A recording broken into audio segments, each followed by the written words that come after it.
Connecting to outcloud. Oke.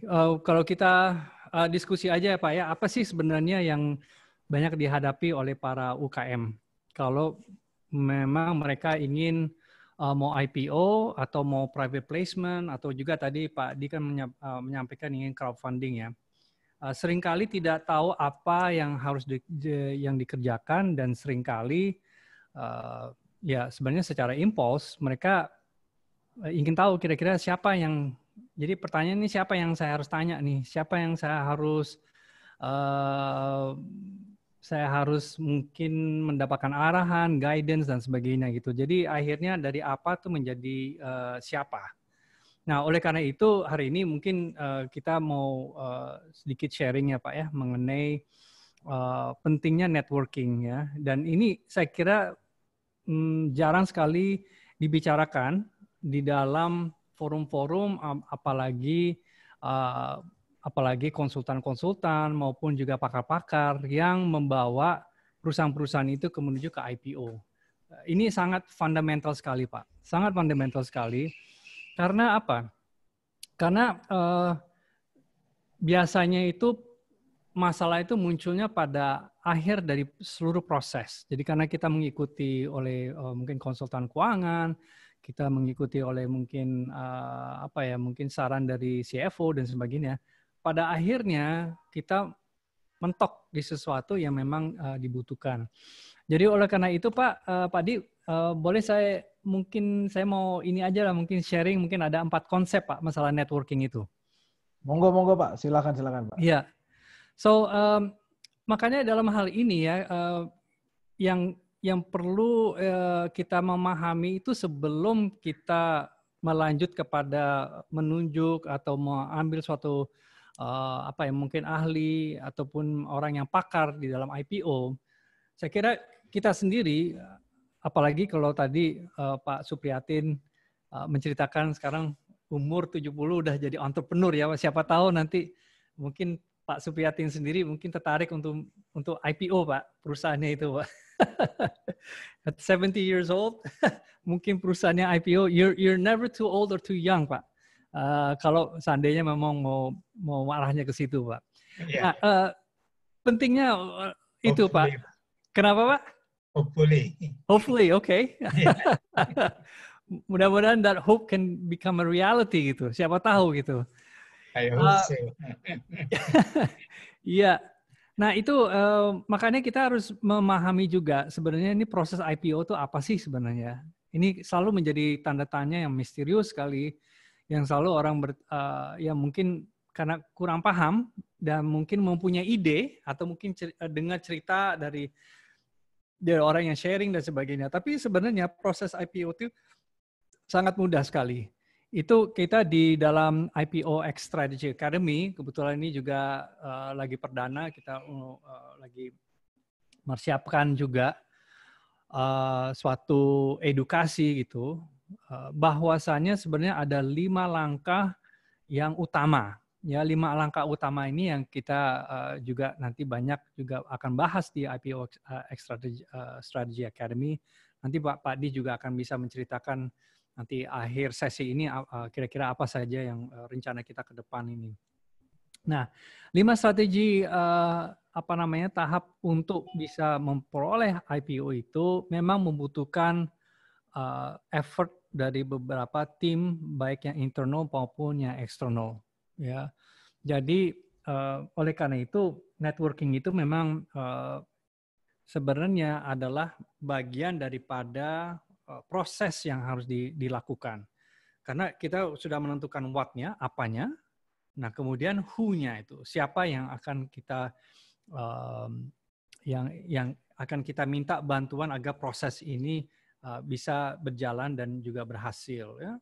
Nah, di salah satu sisi lain adalah mungkin kalau kita perusahaan UKM, kita tidak mempunyai internal resource, sumber daya internal. Ya, bisa-bisa kita juga yang ngerjakan atau mungkin partner kita cuma berdua atau bertiga dan sebagainya ya.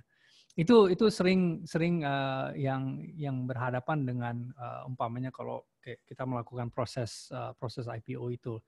Nah, oleh karena itu tidak kemungkinan itu kita juga harus mencari kira-kira external party yang bisa melakukan ini siapa saja gitu.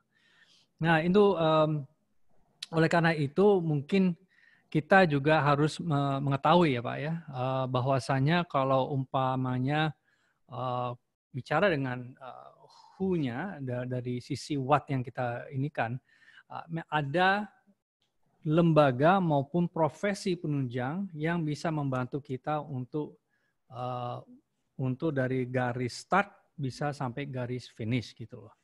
Nah mungkin sampai sini mungkin ada input atau ada pertanyaan Pak? Kita interaktif aja, kita santai aja gitu. Oke. Kalau nggak ada mungkin saya teruskan saja nih Pak.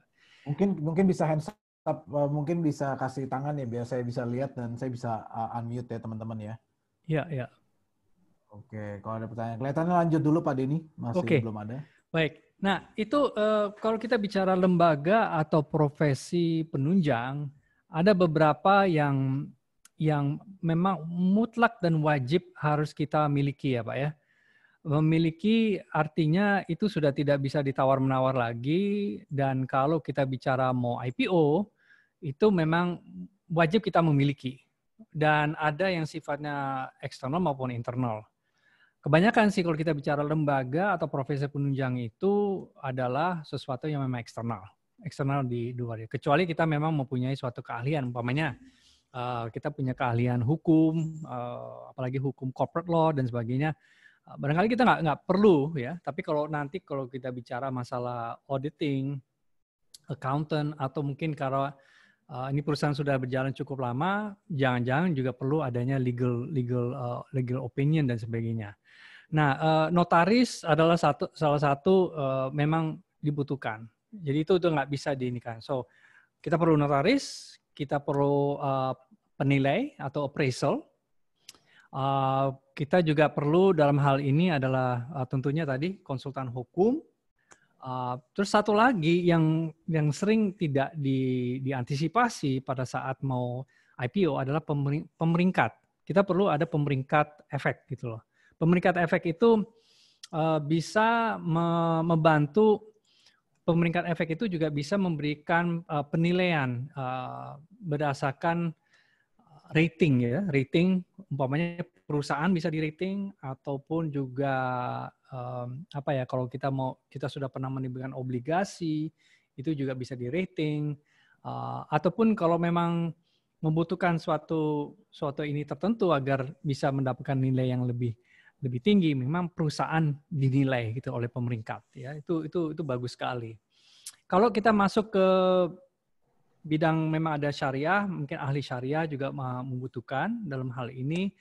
Terus bank kustodian, kemudian biro administrasi efek, wali amanat, akuntan publik, dan yang terakhir adalah penjamin emisi, tentunya underwriter ya. Nah, kalau kita lihat ya, dalam hal ini kita bicara networking ya, kita bicara bagaimana kita bisa akses kepada mereka semuanya itu. Ada suatu ini Pak di site yang namanya Asosiasi Emiten Indonesia. Ya, Asosiasi Emiten Indonesia itu www.asosiasi-emiten.or.id. Itu mempunyai sangat lengkap sekali. Jadi kalau umpamanya kita, ini siapa nih yang harus kita tunjuk sebagai konsultan hukum?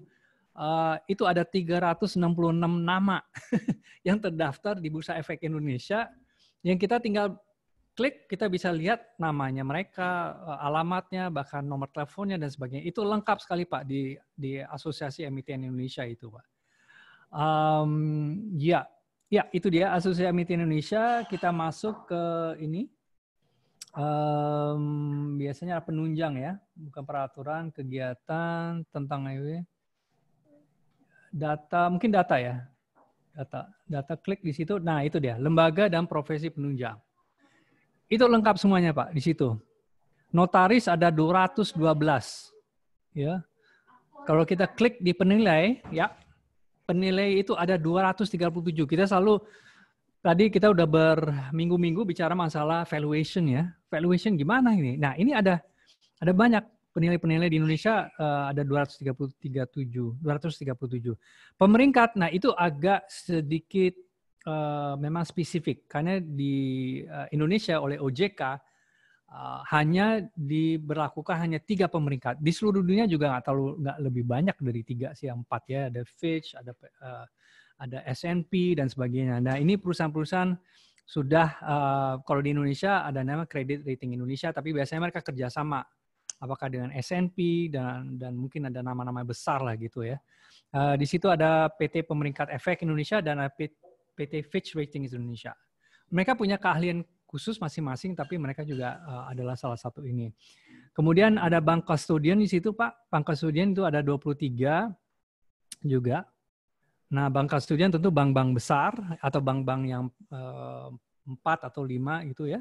Mereka mempunyai jasa untuk menjadi wali amanat. Terus yang paling akhir di sebelah kanan kita juga bisa lihat di sini. Oh ya, Biro Administrasi Efek umpamanya itu ada 10. Memang itu agak khusus. Kenapa khusus? Karena memang Biro Administrasi Efek itu Indonesia itu baru masuk scriptless mungkin baru berapa tahun yang belakangan ini ya. Tadinya kan semuanya script ya. Jadi kita dapat kayak semacam sertifikat. Saya masih punya tuh di rumah tuh. Masih pada PT Inco, even Bank Duta tuh zaman dulu itu. Bank Duta pun saya masih ada tuh ini. Tapi sekarang sudah nggak begitu lagi. Sekarang semuanya udah pakai sudah tidak script lagi. Jadi udah scriptless. Makanya dipergunakan jasa-jasa seperti Biro Administrasi Efek. Nah, kemudian yang lain tentu ya ada akuntan publik, ada 725 Pak. Bapak ya kalau klik di situ. Nah, kalau kita download itu ada 725 nama Pak di situ. Jadi cukup banyak, cukup varian. Jadi kita tidak perlu lagi dan ini semuanya sudah disetujui oleh Bursa Efek Indonesia dan mereka itu juga sebagai makanya direkomendasi oleh Asosiasi Emiten Indonesia ya. Nah, Asosiasi Emiten Indonesia ini menariknya apa nih? Sayangnya mereka itu tidak ada belum ada yang masuk yang 3, 4, 5 Pak di yang kita bicara itu yang masuk di dalam daftar sebagai Asosiasi Emiten Indonesia. Karena ini yang masuk perusahaan-perusahaan yang sebagai anggota Asosiasi Emiten Indonesia memang sebagian besar mereka main di papan utama ya, papan besar dengan market cap, kapitalisasi yang besar gitu. Padahal sebenarnya kalau mereka itu sudah mempunyai predikat sebagai perusahaan terbuka, sebenarnya mereka layak untuk menjadi Asosiasi Emiten Indonesia. Oke. Keuntungannya banyak sekali, terutama networking, ya. Mereka juga bisa selalu dapat update dan mereka juga dapat yang saya paling suka di Asosiasi Emiten Indonesia itu tidak pandang apakah kita perusahaan kapitalisasi besar atau kecil. Setiap kali regulasi keluar pasti diedarkan dulu ke anggota-anggota Asosiasi Emiten Indonesia, ya. Saya masih ingat ya berapa tahun lalu waktu akhir tahun 2000-an ada pada waktu itu sedang 2008 kita memang lagi dalam keadaan kesulitan. Waktu itu Bursa Efek Indonesia atau mungkin waktu itu masih namanya Jakarta Stock Exchange ya, Jakarta Bursa Jakarta ya. Tapi waktu itu mereka mengeluarkan suatu ketentuan dan mereka waktu itu juga ingin mensosialisasikan suatu aturan baru gitu. Nah, karena semuanya pada sibuk dan itu semua diedarkan dan tidak dibaca secara detail dan tidak memberikan feedback, akhirnya tiba-tiba sudah keluar baru komplain belakangan gitu. Tapi ini memang hanya sekali terjadi yang saya ingat gitu, sekali aja. Setelah itu benar-benar akhirnya para anggota di AEI namanya itu, mereka akhirnya setiap kali ada aturan yang mau diedarkan, mau disosialisasikan, mereka benar-benar akhirnya belajar dan mereka ini sampai awal gitu, sampai tuntas dan baru mereka juga memberikan feedback yang akhirnya feedbacknya juga tidak sesuatu yang sekedar umum aja, tapi sangat spesifik sekali. Oke, ini saya lihat nanti akan ada beberapa pertanyaan-pertanyaan. Saya hanya mau masuk aja ke konsep ketiga ya. How do we network di lingkungan pasar modal? Ya, kalau kita mau network di lingkungan pasar modal itu harus mempunyai strategi khusus ya. Nah, tadi kan kita udah lihat tadi ada proses. Kemudian kita juga ini sebagai UKM atau perusahaan menengah membutuhkan membutuhkan resources ya, membutuhkan ini bagaimana bisa melakukan step by step-nya itu.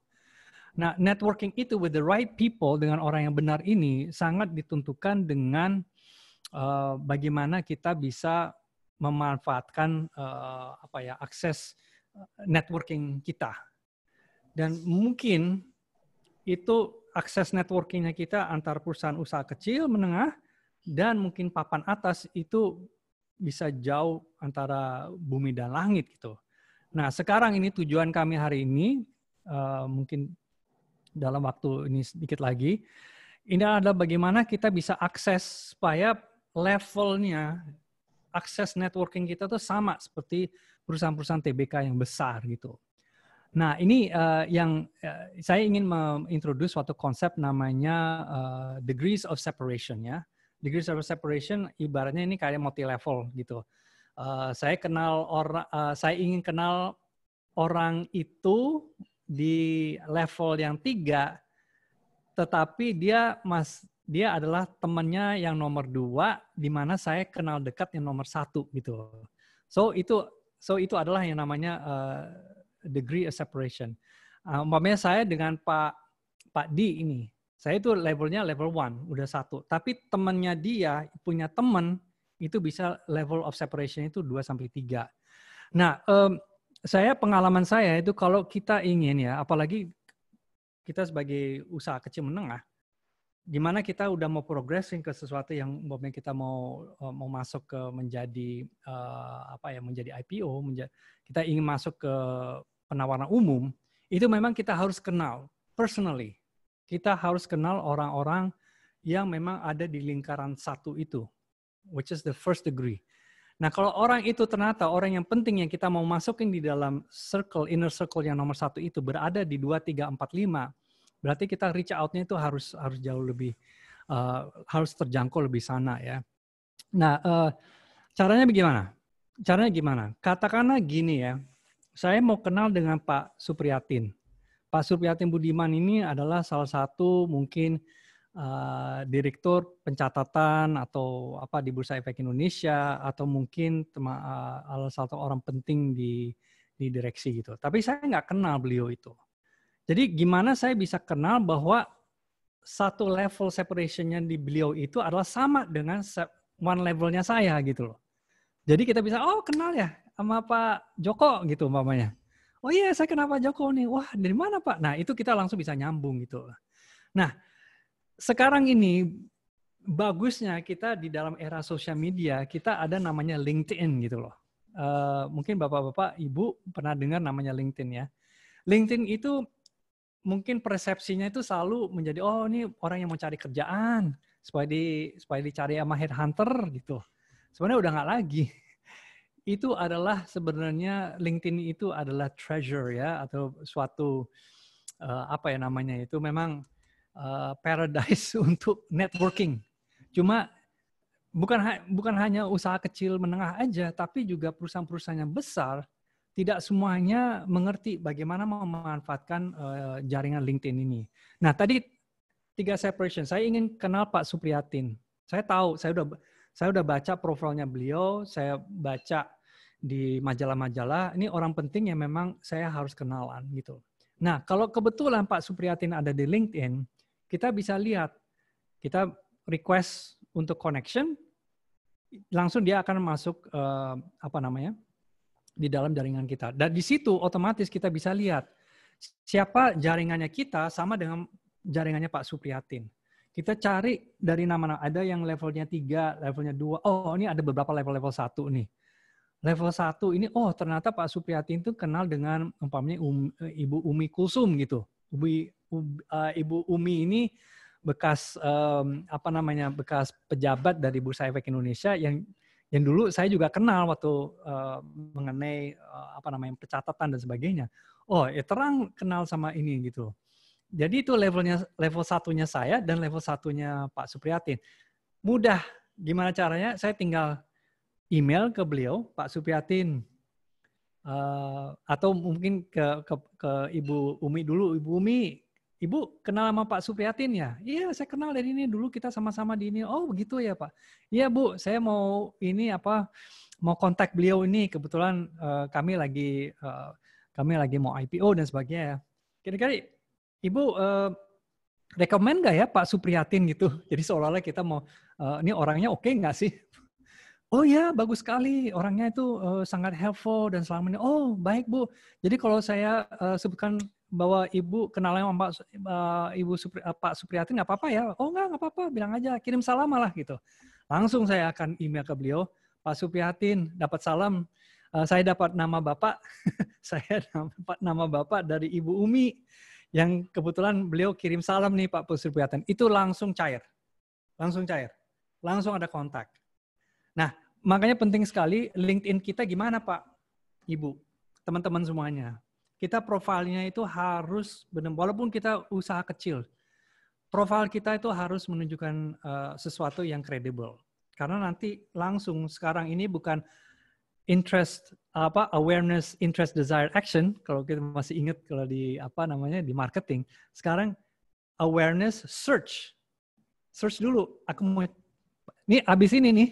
Saya pasti akan cek Pak Suprihatin ini ada di mana, di Instagram, di Facebook, atau Telegram. Saya ingin kenalan lebih lanjut. Itu udah otomatis seperti itulah.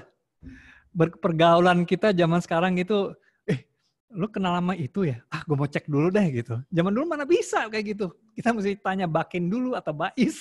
Sekarang bisa lihat.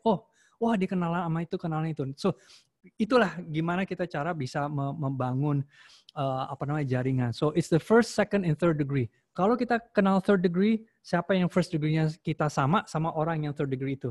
Otomatis nanti kalau kita sudah kenal, dia akan menjadi first degree-nya kita. Oke? Itu adalah salah satu tip yang mungkin mungkin waktunya udah mau habis ya. Itu salah satu tip bagaimana kita bisa lakukan sambung dengan siapapun Pak. Kita mau kenalan dengan menteri pun juga bisa sebenarnya. Kalau umpamanya orang itu aktif di LinkedIn ya. Salah satu yang saya mau usulkan, justru di pasar modal ini kita banyak bergaul di Asosiasi Emiten Indonesia. Karena saya menjadi anggota itu sejak tahun 2000 ya, udah 20 tahun sekarang ya, 2000 itu. Itu luar biasa sekali. Jaringan saya banyak dapat ilmu. Mereka sering juga sekarang karena era pandemi ini sering adakan webinar, Pak. Nah, itu salah satu caranya juga. Kalau kita masuk di dalam webinar, itu otomatis kalau orang-orang yang serius, video mereka dan nama mereka akan muncul, ya. Jadi kayak kemarin aja saya ngikutin ada video dari salah satu kementerian itu nama-nama orang dan ini saya langsung tahu nggak apa yang saya lakukan Pak Suprihatin? Saya langsung screenshot Pak. Saya screenshot itu karena itu orang yang hadir tuh, woi orang-orang gede-gede semuanya bagus-bagus semuanya nih. Saya lihat, saya kenal ini, saya kenal ini, saya kenal ini. Otomatis saya akan hubungi nanti sama orang ini, saya bilang, Mas, you kenal sama itu ya? So, aku lihat waktu itu you ikut webinar yang sama ini. Oh, aku kenal baik sama dia. Wah, waduh, kebetulan saya juga mau ngomong sama dia nih. Kira-kira bisa dikenalin nggak gitu? That's another way. Sekarang ini dengan adanya Zoom ya, nama-nama dengan adanya Matrix itu udah jadi kayak kartu nama. Udah kayak kartu nama. Kita udah bisa langsung screenshot, udah nentuin ini orang, bahkan tik ini orang-orang kayak gini yang kita perlukan.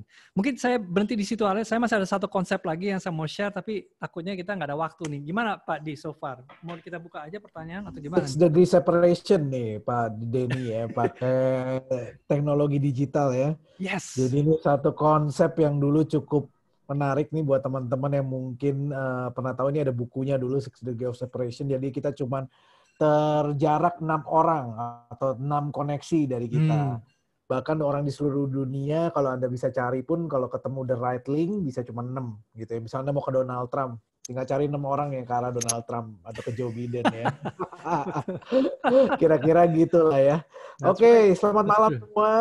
Saya akan welcome Esfu, Ibu Shani, Pak Steve, tadi ada Pak Daniel. Ya, oke, Pak Iskandar tadi sudah ya, Pak Noval, Ibu Kuri. Oke, saya mau ada pertanyaan nih, Pak. Pak Naga, Pak, sorry basic question. Kalau bank custodian dan wali amanat fungsinya apa tuh Pak? Oh, oke. Bagus sekali Pak. Jadi memang mereka itu apa namanya custodian ya. Jadi kan ada namanya kan penitipan dari jual beli saham dan sebagainya. Itu kan memang harus dilakukan oleh pihak yang independen ya Pak ya. Karena di situ kan ada escrow account. Jadi seorang custodian atau wali amanat itu adalah penjaga. Jadi agar uangnya itu tidak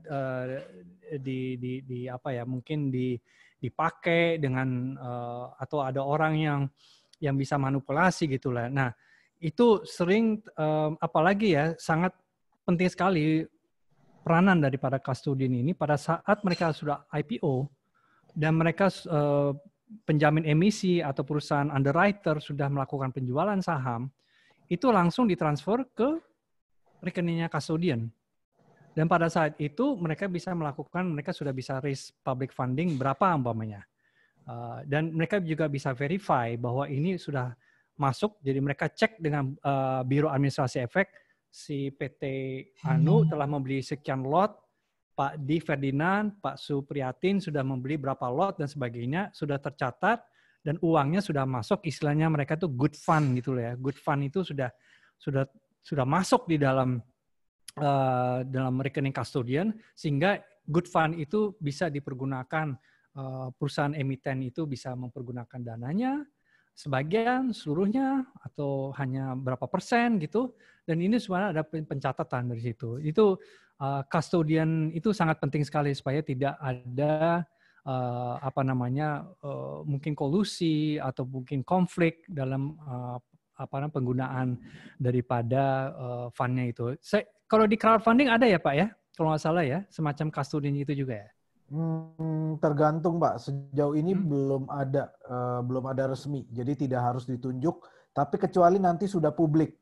Jadi kalau masih sistemnya closed loop, berarti masih sendiri, berarti tanggung jawab kita sendiri terhadap setiap investor. Tapi nanti kalau sudah publik, ya setahu saya memang kemarin sempat baca di beberapa norma dan peraturannya harus ada custodian. Karena itu kan uangnya akan diolah dan jadi jaminan ya bahwa bank ini juga akan ya istilahnya akan mencoba mencari the best interest dari para investornya. Betul. Juga ini sama juga dengan kita kayak tanam uang di bank, maksudnya misalnya saving di bank ya, itu pasti ada custodian bank ya. Jadi kalau Indonesia misalnya mau kirim dari US Indonesia ke rekening US teman kita di luar negeri, biasanya custodiannya itu biasanya Citibank tuh. Karena mereka adalah yang bank yang memang punya izin dan lain-lain. Jadi itu juga ada remittance. Jadi bank custodian penting banget ya, teman-teman. Iya, penting banget. Dan di Indonesia juga kita banyak pilihan kok Pak. Kalau untuk bank custodian itu kan tadi kita udah lihat berapa nama gitu. Jadi nggak harus bank asing, bank Indonesia pun juga bisa kita pergunakan sebagai custodian itu. So itu peranannya sangat penting sekali dan juga membuat comfort untuk para fund manager. Kan juga nanti ada beberapa institusi, investor institusi, lembaga dan sebagainya. Mereka juga sudah mempunyai suatu persyaratan bahwa seandainya mereka mau invest saham atau penyertaan dalam bentuk itu, memang itu harus melalui suatu custodian atau escrow account. Jadi mereka nggak bisa beli langsung ke rekening si bank si emiten tersebut langsung transfer dana, itu udah nggak bisa mereka lakukan itu. Mudah-mudahan itu bisa menjawab ya Pak Naga ya. Sebenarnya custodian sama wali amanat itu sama itu, cuma bahasa Indonesianya aja menjadi wali amanat gitu. Oke Pak, ini ada pertanyaan dari Bapak Daniel. Pak Daniel silakan bentar ya, saya unmute. Bapak punya ini mikrofon. Pak Daniel sudah saya unmute. Oke, coba dinyalain mikrofonnya Pak Daniel. Bisa Pak Daniel? Oke, sip. Thank you Pak Daniel.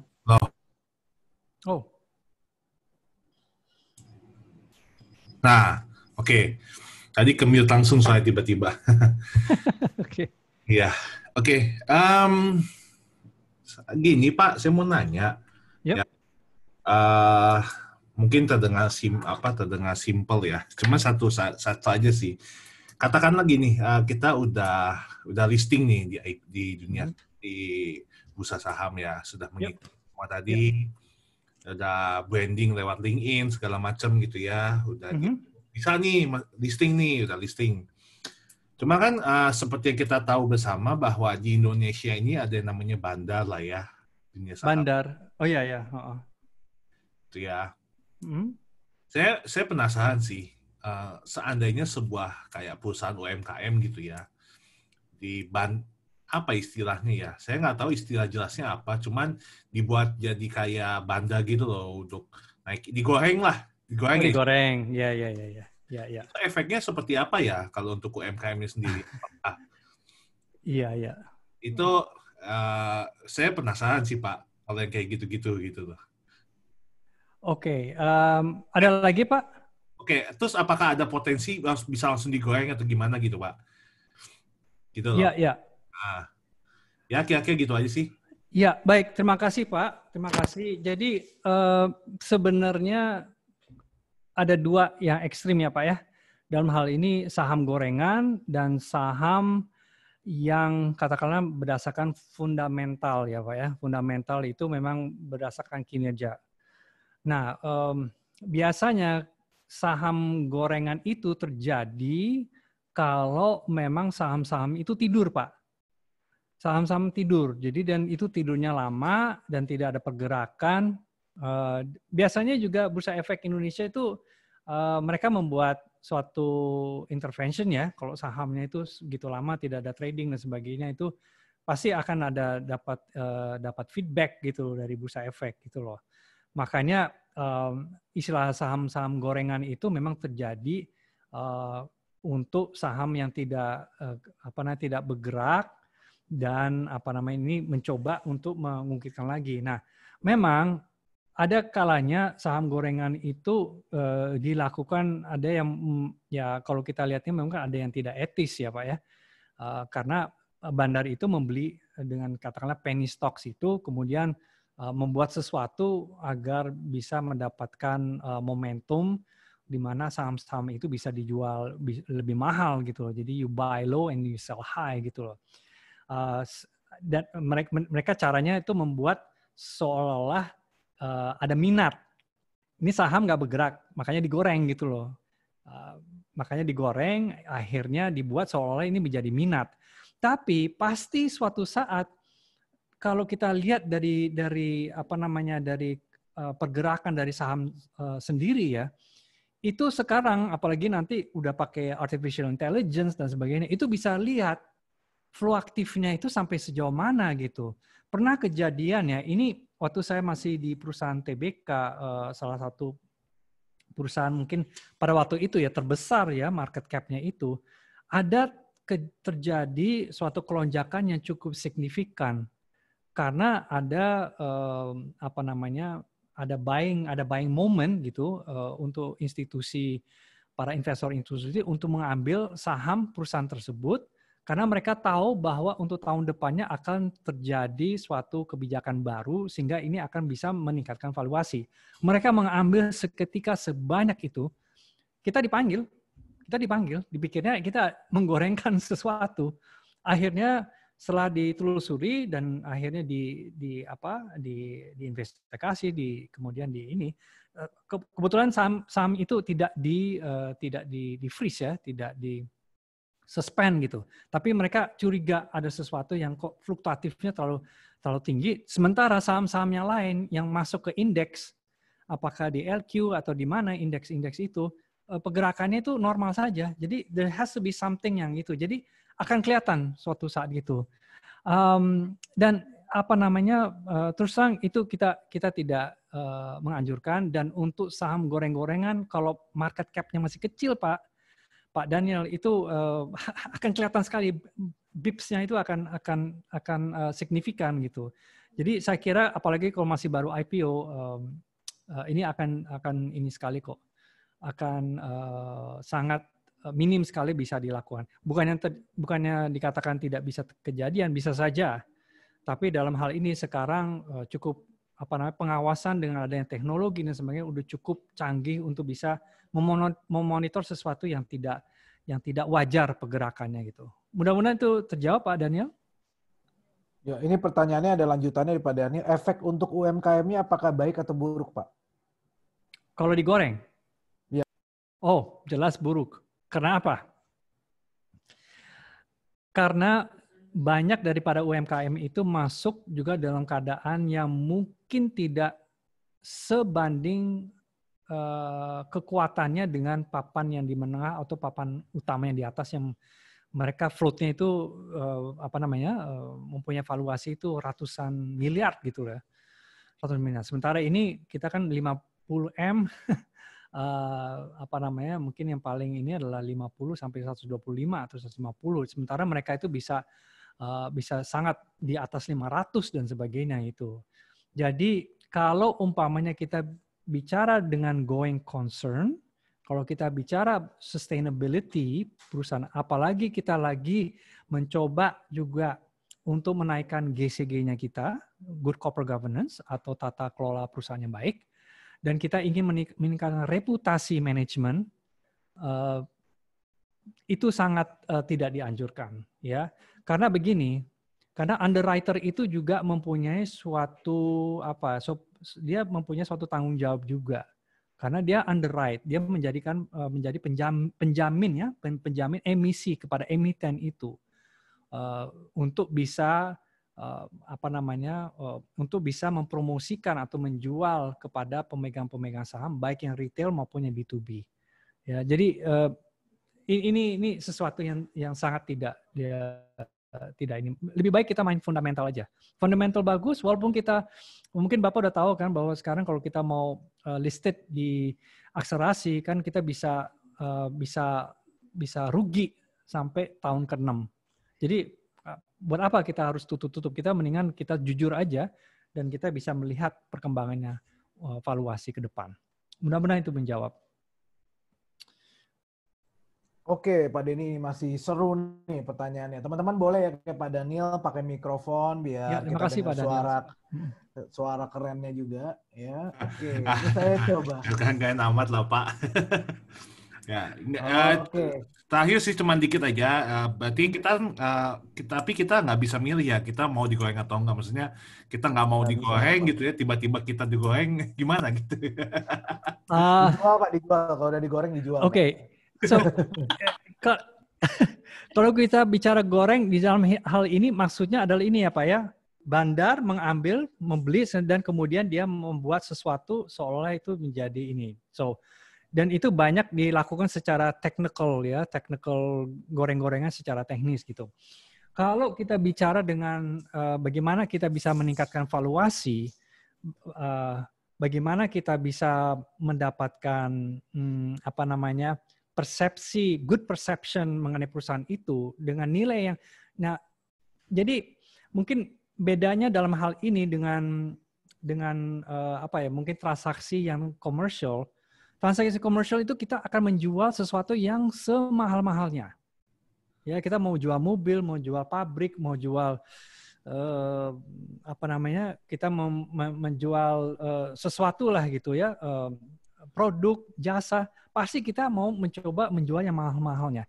Nah, inilah bahayanya dan ini adalah protection di dalam dunia pasar modal. Karena kalau kita sudah mau masuk ke jalur IPO, kita sudah sepakat bahwa kita akan beranjak kepada fair value, ya. Fair value itu, fair value artinya tidak over value, tidak under value. Kita strike in the middle.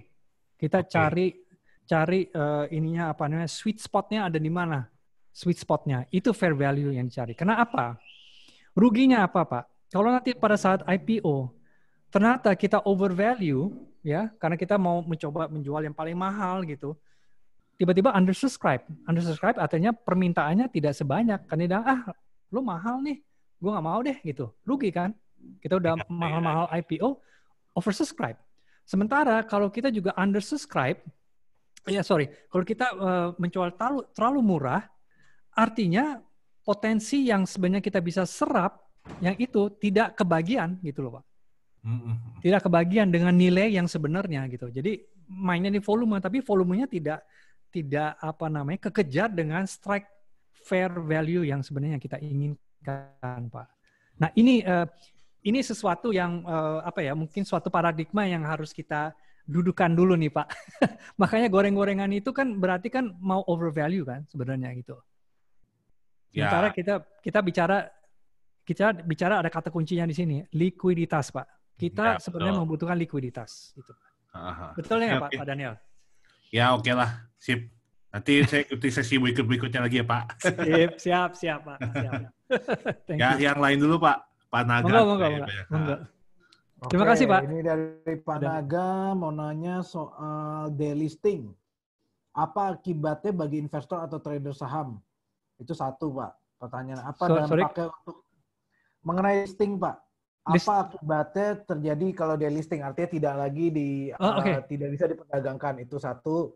Akibatnya bagi investor atau trader saham. Dua, dampaknya untuk emiten. Apakah ketika mereka mau go public lagi harus mulai proses dari nol lagi? Apakah ada dampak sistemik dari delisting atau dampak tidak terlalu besar nih? Wah, Pak Naga kayaknya pertanyaan makin canggih aja nih Pak Naga. Sementara kita nggak bisa dengarkan suaranya nih. Siapa nih di belakang Pak Naga ini? Ini tim IDX kayaknya nih Pak. Lengkap ini banget. Jangan-jangan nih. Oke, kita udah bicara di listing ya. Padahal kita belum sampai ke situ ya. Kita bicara, ada beberapa kemungkinan kenapa perusahaan mau di listing ya. Bisa juga karena perusahaan itu memang mungkin tidak comply. Ya kita ambil yang ekstrim aja dulu ya. Memang mereka tidak comply dengan aturan kebijakan, regulasi, compliance dan sebagainya dengan Bursa Efek Indonesia atau mungkin mereka juga ini dengan OJK ya, which is a nightmare kalau kita mau di listing karena ada unsur reputasi dan sebagainya. Unless kita sudah punya branding yang cukup lama, seperti kasusnya top of my head Aqua umpamanya. Aqua kan juga dulu perusahaan TBK listed, mereka mau di list sama di register. Tapi mereka punya alasan kuat sekali. Mereka punya alasan kuat kenapa mereka mau di list atau di register gitu loh. Salah satunya memang kenapa perusahaan-perusahaan banyak mau lakukan itu, terutama yang mereka perusahaan besar, mereka sangat ingin di list. Contohnya gitu, saya sering mempergunakan contoh ini karena ya ini perusahaan negara. Perusahaan negara BUMN 40% dimiliki publik dan di-listed di beberapa negara. Salah satunya adalah bukan di Bursa Efek Indonesia tapi juga di New York Stock Exchange. Terus terang, ini sudah lama pingin di-list dari New York Stock Exchange. Kenapa? Karena New York Stock Exchange itu mempunyai ketentuan untuk kepatuhan, compliance, dan sebagainya yang sebenarnya tidak sesuai dengan aturan Indonesia atau perkembangan perusahaan kita sendiri, perusahaan Telkom sendiri pada waktu itu. Nah, sampai sekarang ini juga kenapa? Karena mereka harus melakukan auctioneering, ya. Auction berarti mereka harus beli balik sahamnya yang dimiliki oleh mereka-mereka yang di luar sana, gitu. Sehingga mereka yang institusi atau orang yang membeli saham dari New York Stock Exchange itu di auction, dibeli balik lagi sehingga kemudian mereka diperdagangkan di Bursa Efek Indonesia. Nah, itu mungkin agak sedikit mungkin leveling of reasoningnya, alasannya itu berbeda ya. Tapi umumnya mereka yang mau di listing kemungkinan bisa karena memang tidak sesuai, mereka mengikuti aturannya, compliance dan sebagainya. Atau kedua mereka tidak perform, atau ketiga mereka sudah kewalahan dengan aturan-aturan yang memang berlaku untuk perusahaan itu, karena pengungkapan mereka harus ungkapkan dan transparan dengan segala hal yang terjadi dalam perusahaan itu. Mungkin sebagai owner, jadi ada sentimental attachment dari owner. Aku yang membesarkan perusahaan ini, aku yang inikan segala macam, saya yang pertama kali menjadi founder, sekarang saya ditanya kiri kanan, dipanggil lah di OJK, dipanggil, nggak usah, aku pengen di listing aja. Bisa saja terjadi. Ya, itu adalah ketentuannya itu. Ya, bagaimana Pak Naga? Pak Naga belum mau ini ya? Masih. Terima kasih. Pak, tadi kayak pertanyaannya nambah nih Pak. dampaknya untuk emiten berarti kalau udah dari listing udah nggak bisa balik lagi ya Pak? Atau masih bisa? Bisa saja. Bisa Dan saja. nggak perlu dari nol prosesnya. Tapi tentu kan ada ini kan, mereka harus mengupdate laporan keuangannya mereka, ya kan. Terus mereka tetap harus bikin prospektus, tetap harus ada gitu. Cuma mungkin nggak tahu ya, mungkin nggak se-stringent gitu, nggak se-strict yang waktu mereka awal-awalnya, dan mereka sudah punya pengalaman. Biasanya kalau perusahaannya udah pernah IPO, mereka udah punya pengalaman, lebih mudah untuk mereka melakukan step-stepnya itu sendiri gitu lah. Ya. Oke, siap. Nah ini menarik nih ya. Apa ada perusahaan mau di list ya? Siapa yang kerja? Jangan-jangan Pak Naga tahu lagi. Karena udah deg-degan kali Pak Denny. Kalau udah punya investasi saham dan kemudian udah mau deket angka 50, udah pasti deg-degan tuh ya. Nah ini menarik nih. Saya tanggal 23 Oktober, saya mengundang salah seorang serial investor yang udah investasi. Dia juga value investor, namanya Pak Kris Angkasa. Dia adalah local investor, tapi juga punya investment di Singapura, Indonesia, Amerika. Dia juga invest di perusahaan private. Dia salah satu investornya Brodo. Kalau tahu Brodo itu local brandnya kita juga ya. Jadi kalau tertarik ikutan itu ada di Jumat tanggal 23. Nanti saya share kalau teman-teman mau ikutan. Kita mau ngobrol nih sama dia. Mungkin Pak Denny mau ikut juga nih. Itu di acara saya yang juga lain. Sih. Karena memang kita mau belajar dari dia. Dia adalah seorang yang memang juga jago personal financial planning ya. Mungkin buat teman-teman yang dalam keadaan seperti ini nih gimana. Karena dia kan udah ngelewatin masa 10 tahun tuh. Dari 2007 dia udah invest. Berarti dia invest di tahun 2008 sudah masuk. Apa sih impact-nya, strategi-strateginya. Nah kebetulan memang saya ngobrol.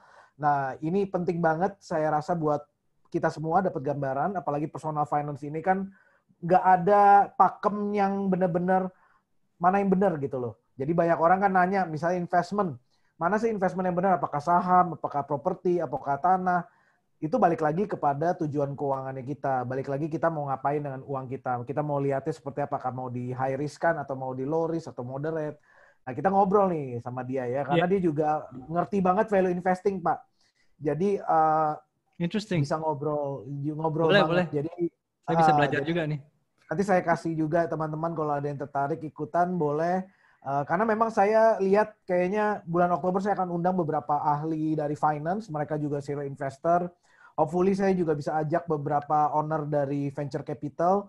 Ngobrol bareng sama kita biar kita buka wawasan. Karena saya tahu bahwa ini orang bilang kalau masa krisis ini juga adalah masa orang kaya baru. Transfer of wealth. Yeah.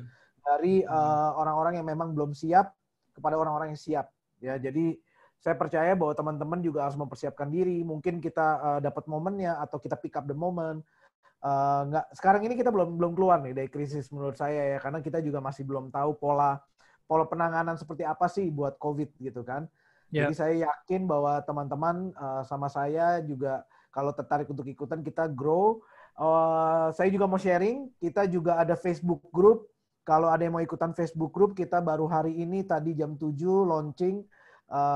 Jadi nanti kalau ada yang mau ikutan, monggo supaya bisa saling mendukung. Karena kita tahu mungkin di sini cuman informasinya sebatas Telegram. Tapi kalau mau ada aktivitas lebih lanjut, kita mau belajar satu sama yang lain, saling sharing. Kebetulan Facebook juga punya fitur mirip kayak begini nih. Kita akan coba pakai namanya Rooms. Ya, jadi buat teman-teman yang sudah punya Facebook, belum pernah pakai Rooms, cobain pakai Rooms. Saya sama Pak Denny udah beberapa kali, cukup cepat ya Pak. Biarpun masih belum sempurna ya Pak ya, tapi tidak selama kita nungguin kayak Zoom gitu ya. Jadi bisa belajar banget nih. Oke. Ini ada pertanyaan dari Pak Naga kayaknya nih. Pak Naga nih, siap dong. Tanya canggih-canggih terus nih Pak Naganya nih. Pak boleh nanya SPAC Pak, Special Purpose Acquisition Vehicle. Wow. Nanti boleh di videoin. Nah ini apalagi nih Pak? Pak Naga lebih lengkap dari saya nih Pak. Kalau enggak juga nggak apa-apa. Nggak apa-apa. Itu sebenarnya buat di luar negeri tuh sebenarnya di Amerika memang lagi hot nih SPAC gitu ya. SPAC itu ini lucu Pak. Saya nggak tahu apa di Indonesia tuh bisa ya gitu ya. Special Purpose Acquisition Vehicle itu namanya udah ini sendiri, udah serem sendiri. Mereka udah siap-siap untuk akuisisi, Pak. Pak Di udah pernah dengar nggak ini SPAC? Belum, Pak. Nggak pernah ya. Di Amerika itu sekarang itu beberapa makanya hedge fund, private equity, even VCs, mereka tuh ngumpulin duit ya. Itu kalau di Indonesia kan tuh triliunan gitu ya. Dan mereka taunya spek komputer. bukan. Beda.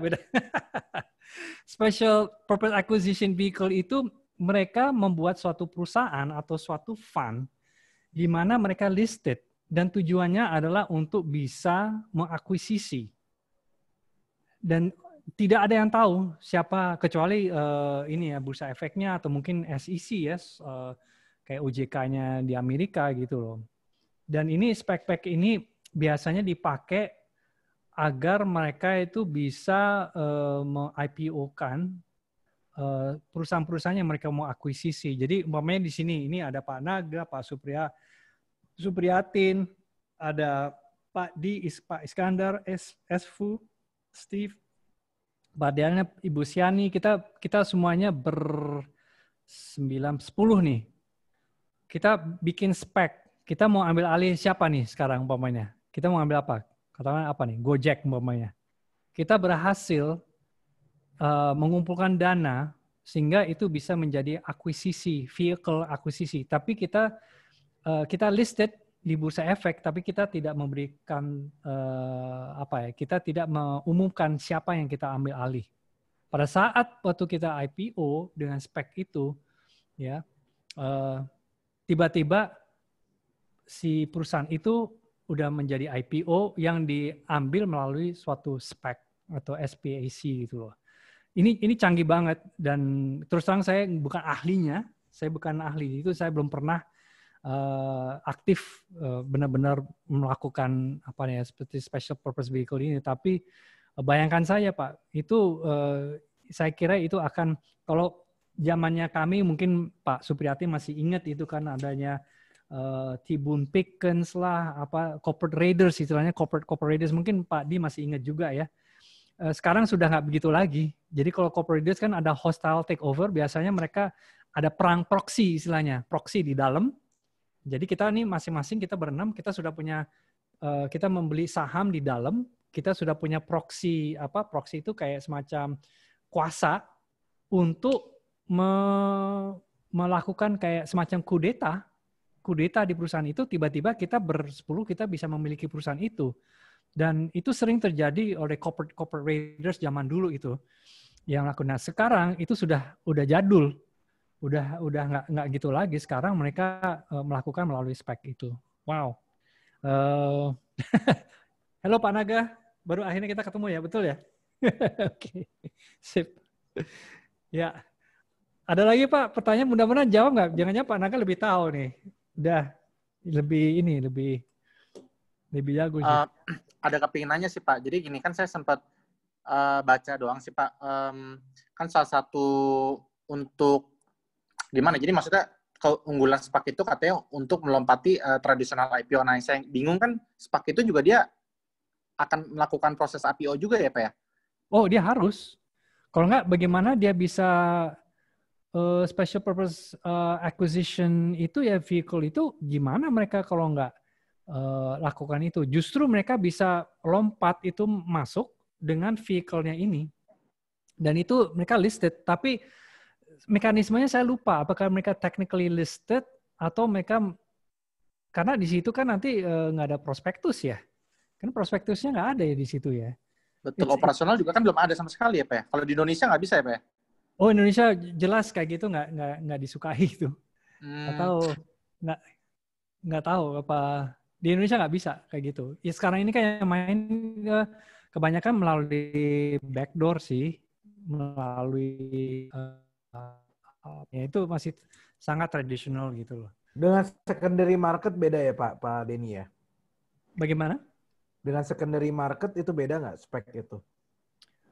Spek itu mereka justru pre-IPO mereka okay. mainannya itu.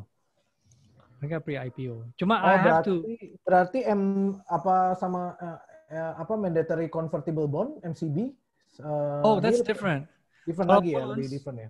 ya bonds kita bicara debt ya, debt instrument gitu loh. Kalau kayak ini SPAV ini itu sebenarnya it's a V actually, SPAV. SPAV itu apa namanya? Dia khusus di equity, permainan equity. Itu. Jadi dia ngambil dari modal perorangan modal. Jadi SPAV itu mungkin kayak Trojan Horse ya. Mungkin pernah dengar gitu. Trojan Horse itu mengambil alih perusahaan kayak apa namanya? Istilahnya kan ada zaman dulu tahun 80-an 90-an itu namanya ada corporate pill gitu, ada pil pahit tiba-tiba masuk aja ke dalam perusahaan itu akhirnya dia bisa ngambil alih seluruh perusahaannya. Pak Supriyati mungkin pernah nonton film Wall Street ya Pak ya? Masih ingat nggak Michael Douglas? Pak Naga udah pernah nonton film Wall Street? Pernah. Nonton sih, cuma udah lumayan lama ya. Udah lumayan lama. Belum terlalu ngerti ini sih. Iya. Tapi ya itu permainan-permainan yang sebenarnya tujuannya sama, cuma beda aja caranya gitu. Mengambil alih sebuah perusahaan sehingga dia belinya murah, kemudian nanti dia bisa jual mahal. Simple logic aja sih sebenarnya. Tapi untuk SME diakselerasi, oh iya. Sorry, kalau SPAC sama SPV itu sama tidak Pak? SPAV dan apa namanya? Special Purpose Vehicle. Kalau yang satu lagi kan Special Purpose Acquisition Company ya. Nah kalau SPV saya sempat baca kalau perusahaan Indonesia pun ada beberapa tuh, tapi rata-rata mereka operasionalnya yang di luar gitu. Oh, of course. Jadi okay, so there's a number of things here that you alluded, yeah. So there's a special purpose acquisition company, ya, di mana mereka melakukan special purpose acquisition vehicle-nya mereka itu loh. Okay. Right?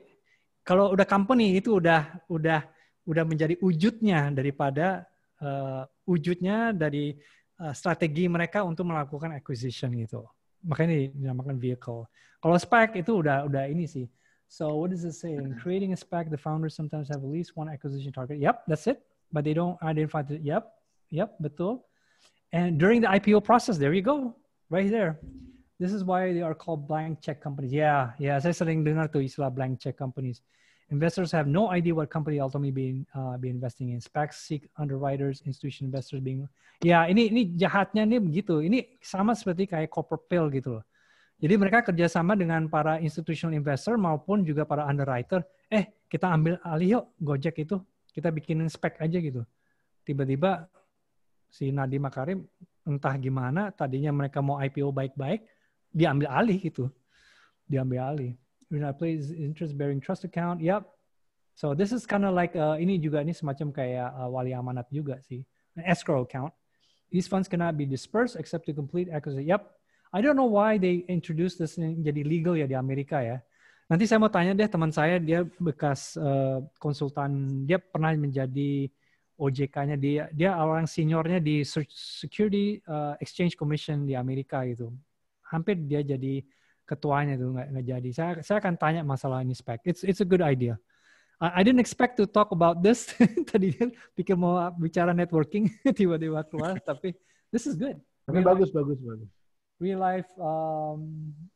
Ya ini tujuannya memang kita bikin interactive session di Wednesday biar kita semuanya juga seru ya, ngobrolnya nggak basi gitu kan, cuman one way. Saya Pak Denny lama-lama juga kita juga nggak belajar gitu kan, sama-sama belajar karena memang dunia capital market ini sangat menarik dan memang harus dipelajari ya, dan memang banyak seluk-beluknya. Kalau menurut saya ini mirip kayak merger and acquisition, Pak.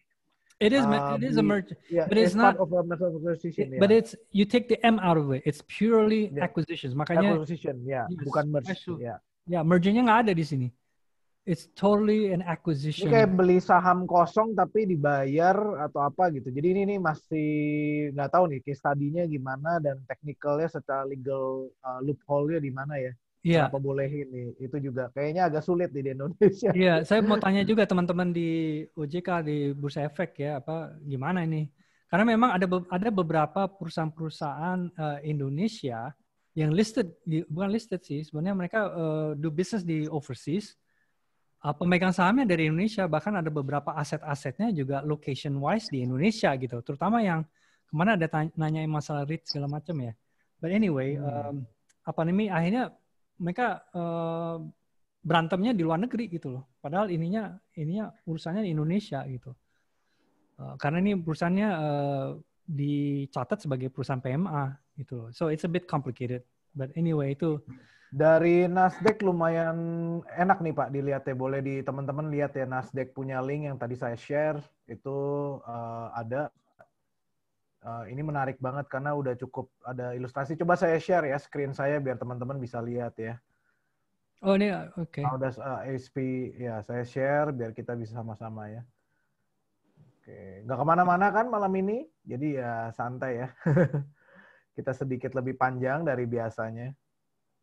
Oke, ini mungkin coba diperhatikan cash held in trust. Oh, ini ada trust fund-nya nih, Pak. Blind pool of cash raised by financial institution through IPO. Oke. Acquisition lebih cepat.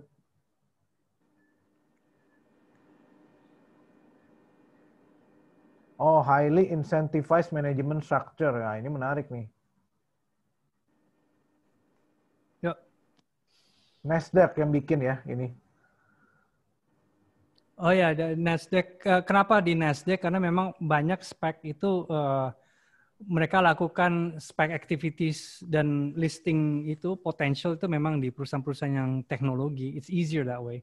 Karena mereka nggak harus memikirkan mengenai asset acquisition-nya yang ini menurut saya itu mungkin nggak terlalu menarik buat perusahaan-perusahaan yang industrial base ya.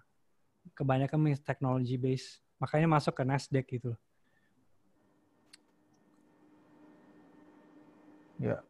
Ya buat teman-teman nanti bisa pelajari juga ya link yang saya share biar dapat gambaran. Nanti mungkin kita coba tunggu dari Pak Denny nih nanya sama teman-teman di US ya.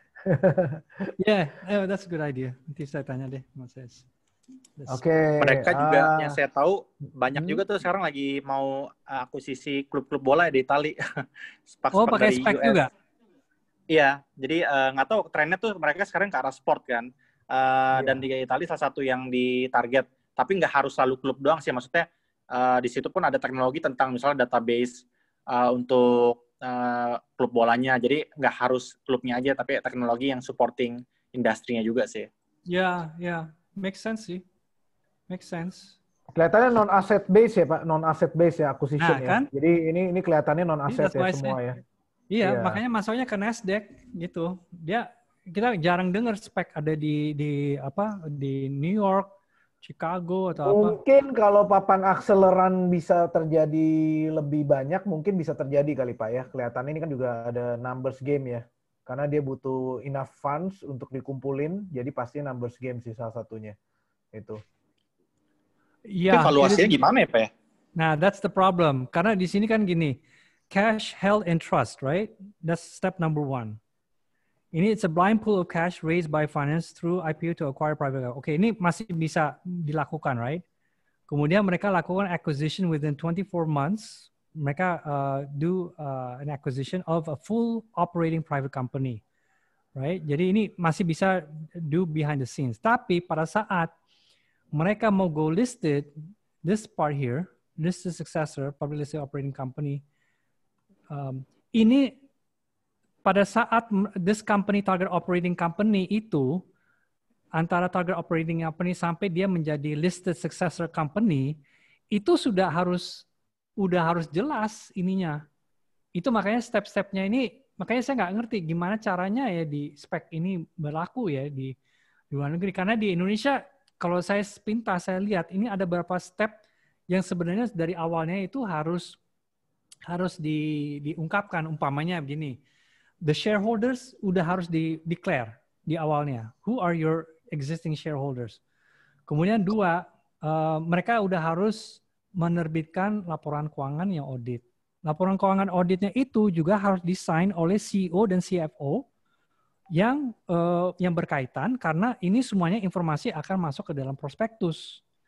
Ya, ini very conventional way gitu loh. Nah, pada saat itu, jadi moment in time-nya SPAC itu di mana ya dia masuknya? Kecuali kayak kenapa? Atau mungkin gini Pak, dia mungkin sebelumnya udah ada perusahaan holdingnya kali ya. Bisa nggak tuh kayak gitu? Jadi SPAC itu kayak anak perusahaan. Ya, tapi berarti pada saat dia mau masukin aplikasinya, perusahaan itu sudah ada, itu bisa jadi. Nah, Tapi ini ada nih informasi menarik nih. Kita bisa lihat bagaimana valuasinya segala. Ini di spek ya dari privateequity.whale.com nih. Nanti saya share ke teman-teman. Saya nggak tahu apakah bisa di-share atau enggak ya. Kadang-kadang yang link di Zoom tuh nggak bisa. Bisa baca. Oke, saya coba linknya. Oke, bisa kelihatan tuh Pak Denny ada persetujuan kalau pakai spek ini ya. Ini menarik banget nih. Jadi suitability of company for public market, certain company have attribute, growth prospect, industry type. Nah, industry type-nya harus jelas, leadership team that increase likelihood that they may have an IPO successfully.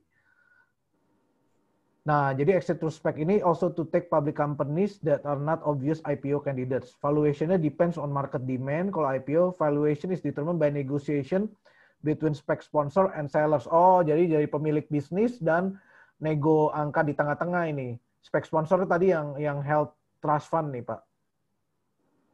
Jadi ini bukan ditentukan dari market, tapi ditentukan untuk dari si trust fund-nya nih, yang punya trust fund-nya. Ini menarik nih. Economic for sales, no incremental economics, ability to share in spec sponsor founders, shares, and warrants. Oh, kelihatannya bisa bagi internal share nih. Oke, expense of going public. Expensive process due to professional fees and underwriting discount. Oh, nggak ada underwriting discount is involved, less expensive. Ability to raise equity capital to fund the business and repay debt. May be able to raise equity capital through a related pipe transaction or use existing spec capital to repay debt or fund operation. Oke. Ini able to sell secondary shares in IPO, able to receive cash consideration in the acquisition and to sell any secondary shares after the transaction. Nah, ini menarik nih Pak perbandingannya nih. Mungkin bisa lebih jelas ya Pak Naga ya. Kebaca nggak ini? Kelihatan ya? Kebaca ya. Nah, ini bisa di linknya udah saya share. Ini lumayan menarik sih. Ini kayaknya memang benar-benar bukan benar market demand nih Pak. Jadi tidak ada valuasi secara market, tapi secara ini persis banget kayak valuasinya startup dengan private equity. Dengan PE atau dengan private equity atau dengan venture capital. Ya. Kelihatannya ini biar exit supaya nggak perlu ada underwriter. Jadi memang uang yang dipakai ini kayaknya lebih ke strategic IPO nih Pak. Ini mirip kayak strategic IPO karena duitnya ini yang terjadi di market biasanya duitnya si owner nih Pak. Ya, tapi again, this scheme ini modelnya itu lebih cocok kepada suatu company yang sudah mempunyai branding yang kuat, dia punya pasarnya bagus dan sebagainya ya Pak ya. Karena at the end of the day itu kalau kita melihat dari UMKM di Indonesia itu kurang cocok. Karena justru kita membutuhkan network dan accessibility dari si underwriter itu. Dan mungkin perbedaannya adalah perbedaannya dengan permainan yang di papan utama adalah kan itu kan sudah full commitment ya dari underwriter. Kalau di papan akselerasi itu adalah best effort. Jadi mereka bisa menjadi penghubung antara kita yang mau menjualkan itu dengan siapa yang akan menjadi pembeli. Ya. So ini memang strategic acquisition itu lebih cocok untuk perusahaan-perusahaan yang memang punya kapitalisasi yang besar gitu loh. So it's good to know, good for discussion gitu. Tapi it's way over ya. Kalau kita bicara dengan UMKM, I think you have a lot of people yang nggak bisa ngikutin lah gitu sebenarnya. So good, maybe we have a special discussion on that some other time. Tapi ya. Oke. Siap. Mantap nih. Tadi Pak Daniel juga nambahin kalau klub bola brandingnya kuat Pak, dibela sampai mati. Ya, masuk akal. Masuk akal. Karena dia punya branding dan banyak orang minati, dan pasti kalau mereka jual ada ininya, ada minatnya gitu. Jadi liquidity-nya ada, liquidity-nya udah ada. Pasti kalau spek itu mereka pasti udah mengetahui bahwa ini pasti ada likuiditas gitu. So, maka itu kita perlu amati kira-kira apa yang harus kita bisa bantu UMKM itu supaya suatu saat mereka juga bisa level playing field itu masuk ke arena seperti itu, sehingga nanti banyak taktik-taktik dan strategi yang mereka bisa terbuka jika nanti mereka sudah masuk itu. Apa namanya ya? Saya melihat mungkin spek itu bisa jadi metode untuk akuisisi unicorn atau dekakorn yang mereka akan inikan di luar negeri ya. Nggak tahu tuh, mungkin Pak Di lebih ngerti ya Pak. Apakah unicorn Indonesia, dekakorn yang ada itu bisa melakukan akuisisi seperti itu karena memang funds-nya lebih besar yang ada di sana daripada di Indonesia kan. Untuk itu yang mirip sama kayak Gojek kan lagi ngambil satu perusahaan, satu bank ya. Jadi kayaknya mirip juga Pak akuisisinya. Tapi kan dia memang ngambil existing bank. BCA juga ngambil namanya Rabobank kan juga di take over. Cuman belum tahu impact-nya so far.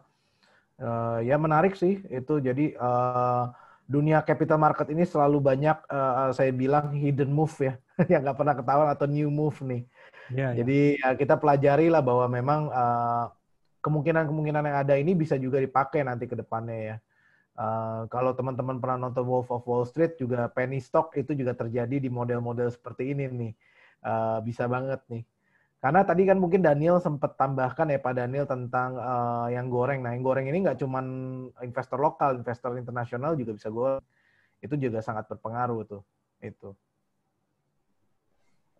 Yes, good. Oke. Ada lagi yang ini Pak Suprihatin ada mau komen, share atau bertanya Pak? Silakan. Untuk saya belum Pak. Ya saya masih mendengarkan dulu karena ya buat saya sebetulnya menarik ini semuanya menarik. Memang ketika tahun 80-an yang seperti Bapak bilang itu ya sedikit banyak lah. Ya saya ikut serta juga untuk investasi di berbagai perusahaan, dalam mana saya juga mendorong mereka untuk IPO saat itu. Nah, tapi saat ini untuk saya sudah retire, sudah pensiun. Jadi mungkin nanti untuk generasi penerus saja pada masa datang. Begitu Pak. Terima kasih banyak atas pertemuannya. Ya, mungkin tadi saya ada yang mau nambahin. Tadi Pak Denny kan sempat share tentang bagaimana kita ketemu koneksi di LinkedIn ya. Selain koneksi di LinkedIn, yang saya juga lihat adalah koneksi di Instagram. Jadi kalau teman-teman punya Instagram, bisa digunakan untuk connect. Jadi caranya di DM aja, tapi jangan DM-nya minta tolong dan lain-lain. Tapi biasanya saya suka nge-like dulu. Nge-like dulu, komen ini positif. Kemudian dari situ kita ngobrol, bagus nih quote-nya. Dari situ kita coba untuk connect lebih lanjut. Kita kasih tahu misi kita. Biasanya juga makanya kayak Chris segala itu sebenarnya stranger, total stranger yang saya undang ini biasanya semua total stranger kecuali Pak Denny ya. Pak Denny mah udah kenal cukup lama ya. Dari situ juga akhirnya bisa ketemu dan lebih menarik ya. Jadi sebenarnya kita mungkin nggak perlu personal branding yang terlalu kuat, tapi yang pasti kita punya nilai atau punya kesamaan. Ya kalau punya kesamaan kayak kita nonton, suka klub bolanya Manchester United. Ya atau kemudian klub basketnya LA Lakers yang lagi rame ya sekarang final. Itu bisa jadi obrolan gitu. Jadi kita bisa komenin, kita kasih emoticon saja udah orang senang. Karena kan kadang-kadang mereka ketika dikomenin nggak banyak yang melakukan itu. Ternyata 1-2 orang melakukan itu, kita stand out in the market. Jadi jangan sungkan juga dan juga selalu cari. Saya percaya bahwa ada vibrasi sih, vibrasi positif. Biasanya saya nemuin orang-orang yang vibrasinya mirip, value-nya mirip, itu biasanya saya gampang connect. Tapi kalau ya agak sulit, perlu waktu lebih lama, butuh yakinkan dan lain-lain. Dan jadi selalu posisinya kita bukan asking, tapi giving. What can I do to help? How can I help your mission? Saya juga ketemu beberapa investor internasional. Waktu saya nge-like mereka, terus saya juga sering sharing di story saya. Mereka bilang, ya monggo silakan di-sharing gitu ya. Nggak pakai bahasa Jawa sih, tapi pakai bahasa Inggris gitu ya. Cuman interesting enough artinya the world is becoming flatter and flatter. Artinya kita bisa connect sama orang-orang hebat. Kemarin saya juga message Grant Cardone, salah satu yang mentor yang saya suka juga.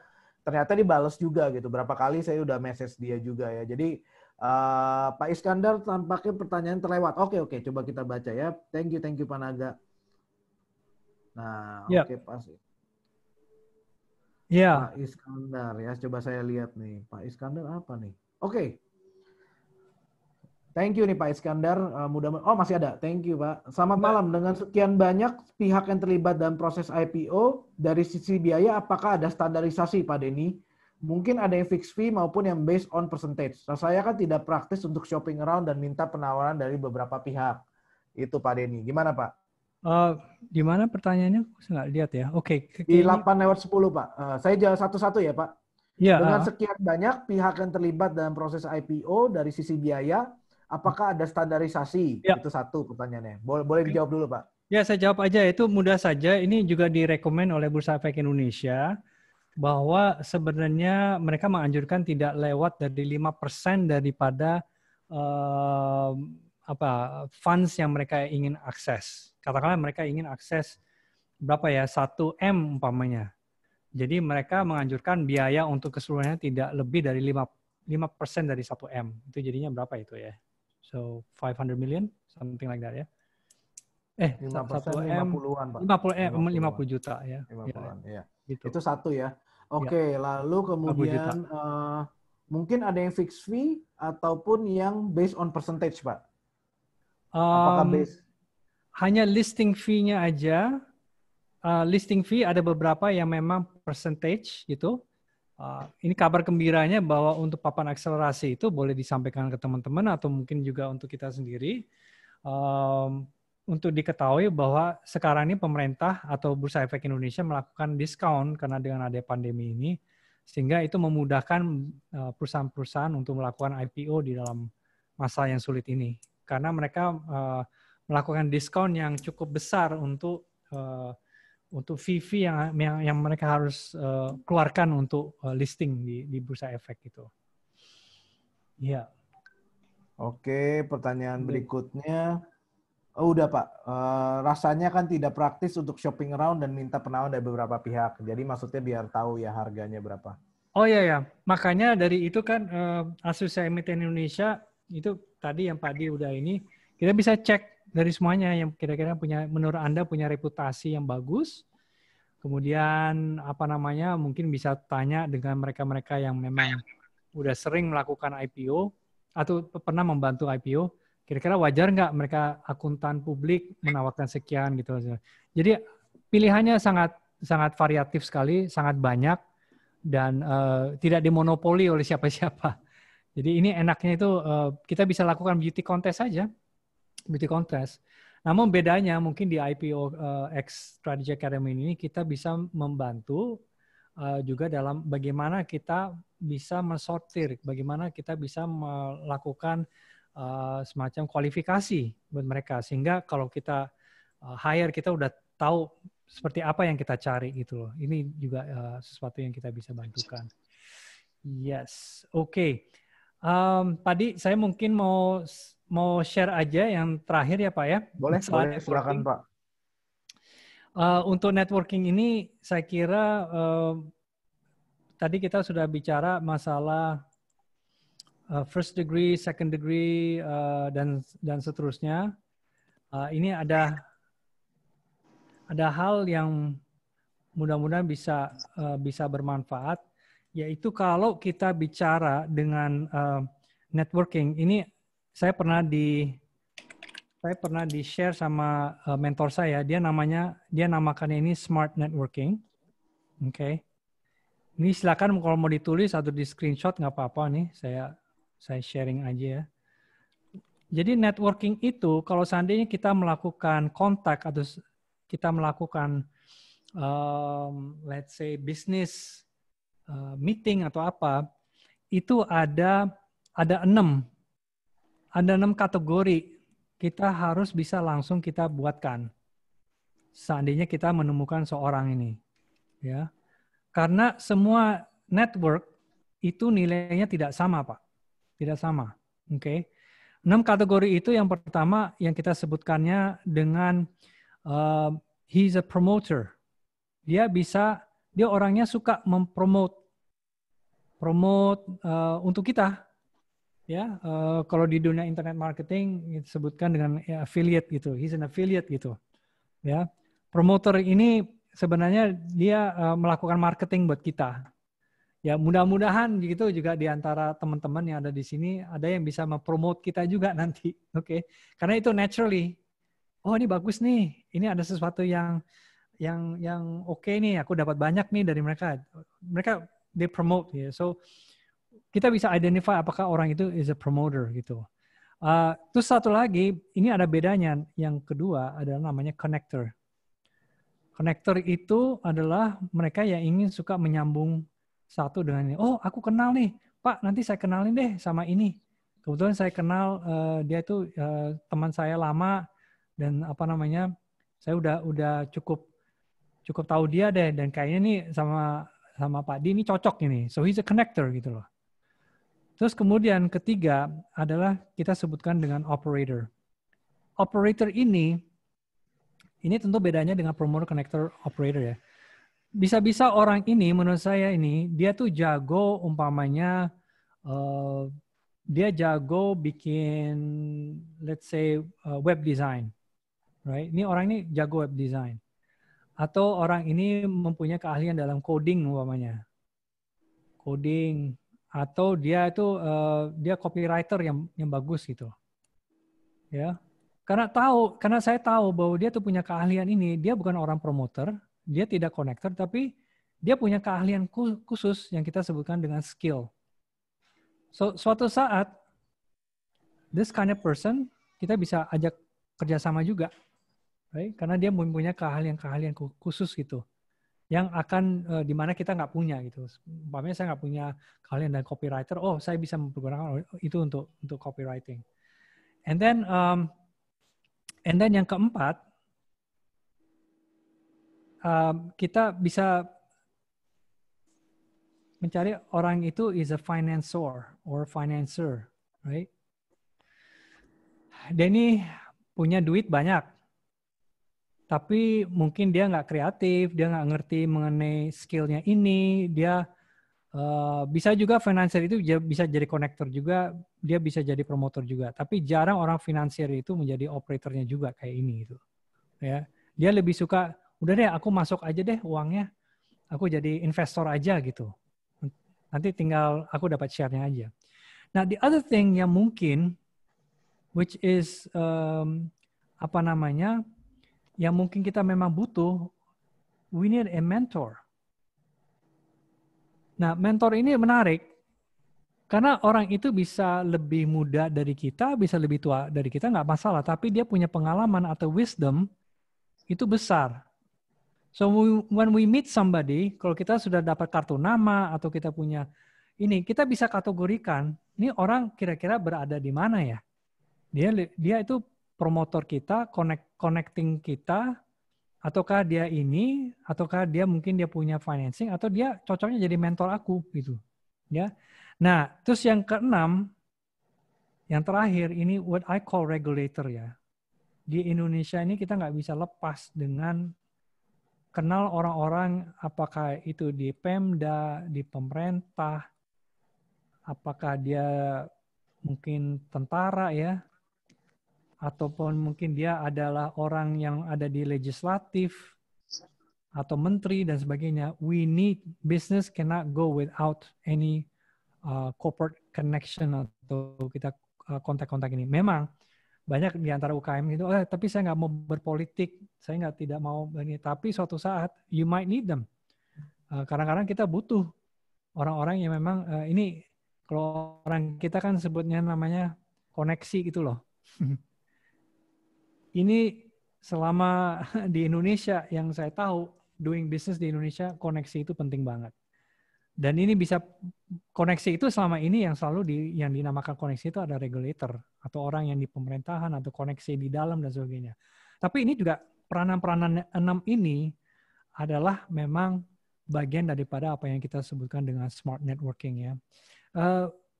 saya lagi tertarik banget nih dengan apa namanya, ada seorang penyanyi.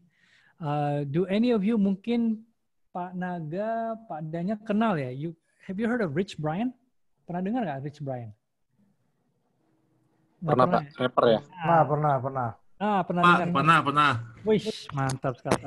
Ini banyak yang udah dengar ya. Rich Brian, namanya Brian Emmanuel atau Brian Emmanuel ya, bahasa ini nama aslinya dia. Dia itu anak yang dia mulai dari 11 tahun ya, dia pengen jadi rapper dan punya angan-angan ke Amerika ya. Bayangkan anak umur 11 tahun, 12 tahun sudah punya visi yang segitu jauh. Nah, semuanya itu karena dia lihat dari YouTube ya. I think you know the story lah. Tapi what's make it interesting ya, dia itu bisa ke Amerika karena he met somebody from YouTube yang akhirnya mengajak dia untuk datang ke Amerika. He did his gig segala macam, ketemulah si Pharrell itu kan. You know udah pernah lihat nggak? Ada yang pernah lihat nggak waktu dia di interview sama Pharrell gitu? Belum pernah ya? But you know who he is, right? Pharrell is like one of the top inilah. Pharrell Williams, yep. Yeah, he's a ini ya. Great songwriter, producer. Exactly. Juga. So, yang tadinya from YouTube, it was his first degree itu, right? Was the connecting point untuk dia ke Amerika. Tapi pas saat di Amerika, he met a connector, which is Pharrell. He met a connector. Sehingga akhirnya he met another rapper yang tadi ditanya sama waktu dia di radio, lo sebenarnya kalau lo bisa collab, lo pengen sama siapa? Dia bilang, right? Terus dia bilang, ya gue sih suka banget sama Tyler gitu ya. Internetnya ku lagi berhenti ya. Okay. Dia bilang, I like Tyler gitu. Sama si Pharrell, right? What he did two things in that networking and smart networking. Pertama, he connected si Rich, promoted, right? He promoted. Dia dapat 2-in-1. Saya kira ya mungkin the reason why dia itu bisa dapat his fame di Amerika gitu, bahwa jangan-jangan juga di belakang itu ada finansornya juga. Pasti. Udah pasti kan? Betul nggak Pak Daniel? Iya, Pasti Pak. Right? Udah pasti kan? Dia udah ketemu sama Farah. He got tired. Dia udah masuk ke lingkungan at the age of only 17, 18 years old. Awal jadi collab sama orang Abed tuh gara-gara. Siapa yang kenapa? Bentar Pak, ini Tessa Pak, calon istri saya Pak. Oh, hi. Ya. Gimana Bu? Enggak, maksudnya sebenarnya kan kalau setahu saya pertama kali itu waktu itu namanya masih Rich Giga ya sebelum dia. Rich Giga ya, that's his rapper name gitu. Ya begitu kan maksudnya agak derogatif, akhirnya diubah jadi Rich Brian. Nggak cuma seingat saya sih waktu itu dia akhirnya bisa collab sama salah satu rapper itu basically karena rappernya itu bikin dalam arti ketika dia kan heboh banget karena tampangnya nggak rapper banget kan sebenarnya di antara orang Amrik gitu ya. Jadi waktu itu sempat di-review sama rapper-rapper Amerika, terus akhirnya, wah ini oke nih, boleh aku ajak collab. Nah dari situ beneran dibikin collab, baru ketemu sama Pharrell Williams, dan ya sekarang udah terkenal banget lah sama Joji, 88 Rising, dan semua. Exactly. Dia udah household name, bahkan dia udah di-interview di mana-mana, dan Pak Di udah pernah ke Amerika. I grew up in the US. This guy, ini orang nggak pernah ke Amerika, tapi when he got in there, dia udah pelajari betul what he know, and he knew the right people to contact. Siapa yang dia harus hubungin. Sekarang aja waktu tadi aja ya, dia di interview, ditanya, lo mau ngapain nih setelah menjadi, gue mungkin mau jadi produser film, gue mau jadi aktor segala macam. Jalan loh, ini anak umur 20-21 tahun, dia udah jalan, dia udah ngerti siapa dia, who is going to contact. Pasti Pharrell Williams punya lah orang-orang di Hollywood segala macam. This guy is gonna make it. He's gonna make it. So this is the kind of thing yang it's nggak ada nilainya lah, nggak ada nilainya. And networking is such gold mine gitu. Apa namanya itu? Who knows? It can lead you to anywhere gitu. Yang bisa ya. So ya kembali lagi apa namanya? We have to identify. Mentornya dia, bapaknya dia. mentornya dia, Pak. Promotornya dia udah banyak, teman-temannya rapper-rapper yang tadi Ibu Dania menyampaikan. And operatornya dia udah punya. Dia udah punya orang yang digital mixer yang udah ngerti gitu. He hired them, right? And kenapa dia nggak hire orang Indonesia? Dia hire the best di Amerika. Financer udah ada.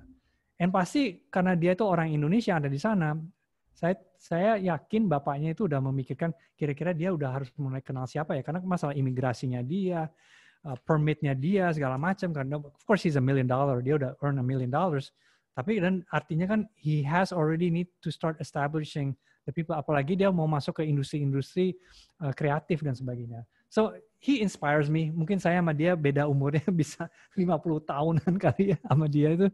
Ini ya Pak Supriyatin hebat ya. Tadi Bapak udah awal-awalnya udah menyampaikan. Ini adalah contoh case benar orang Indonesia yang akhirnya diterima oleh Pak Jokowi di istana dan sebagainya. Walaupun sayang teman saya Pak Dino nggak begitu terlalu akur ya. Mungkin sekarang udah oke ya. Sempat ini juga nih, sempat heboh di surat kabar nih Pak Dino Patijalal. Oke, itu aja Pak Padi, sharing aja dari saya masalah networking. Tadi cerita mengenai adik kita. Ya. Saya thank you banget buat sesi malam ini yang dipandu dengan luar biasa dan keterlibatan teman-teman. Saya juga kita punya sesi berikutnya di Sabtu pagi jam 9 ya. Jadi buat teman-teman yang nanti mau ikutan, saya rasa bangun pagi biar seger juga sebelum bisa olahraga ya. Oke. Teman-teman kalau memang ada input boleh ngobrol di grup juga nanti biar kita bisa bantu. Juga untuk teman-teman yang memang butuh bantuan kita open. Kita punya udah pada dapat belum yang 5 strategi dasar untuk bisa IPO di Indonesia. Kalau pengen ikutan ada informasi di mana Pak? Itunya www.ipoxstrategy ya Pak. .com. Ya, itu di situ ada rekaman. Sorry, ini saya salah type nih. IPO. Mau Padi yang type?